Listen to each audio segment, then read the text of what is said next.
guys, this is Cynthia from the elementaryhelper.com, and I'm here to give you a little preview of our vocabulary building early childhood charades game.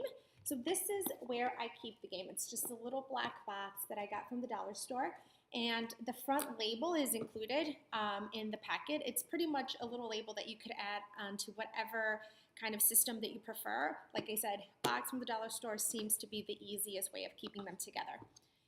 When you open the inside of our box, the inside includes the materials needed for the game. So if this is a kindergarten, first, second, third grade classroom, it's really self-directed visual directions. These are the things that you need, the timer and the picture cards.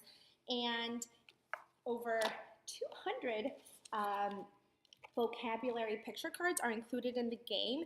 On the left side, we have all the cards that we haven't used.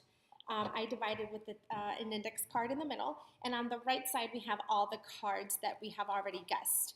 The great thing about this vocabulary game is that it really does give students the ability to learn new vocabulary words of things that are in their surrounding that they use every day, as well as new niche vocabulary. Partly sunny, partly cloudy, umbrella, those things they know, but then we have like scooter and glove, mitten, so it's really helping them build their vocabulary in a fun way.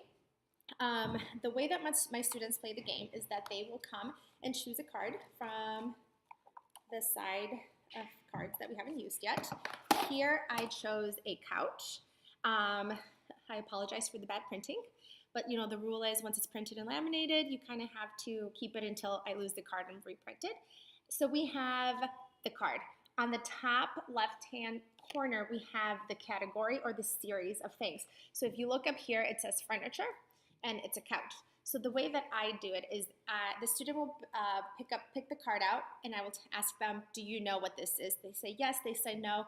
I tend, because I teach pre-K, if they say no, I tend to just let them get another card until we get to a place where this is part of either vocabulary in the story or whatnot. This is pretty easy, and we have one in the classroom, so they know that this is a couch. So then I turn it around and I tell the kids, okay, this is a thing. It's a piece of furniture that most people have in the house. And then students start to act it out. If you're playing Pictionary, I would still say it's a piece of furniture that people have in their homes, and then have the student go back to the whiteboard and draw it out. I'll get another card. Oh, perfect. We have a blender. I ask the student, do you know what this is? Yes, no. Okay, friends, this is something that's in the kitchen that adults use. So then the actor would go out and act out the blender or whatever the thing is, and we move on. Once the students have guessed the card, it goes from the left to the right so that we know these are the cards that we have already used.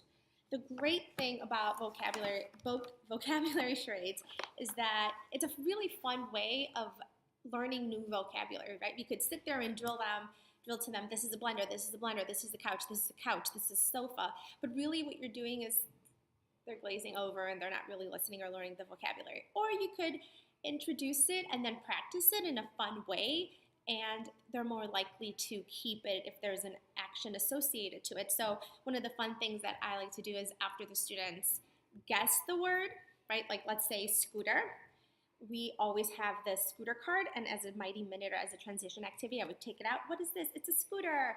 All right, vroom, vroom, it's a scooter. So then we act out what it was based on an action that the student did. So for example, when my little friend guessed fan, what the actor did was he just went like this.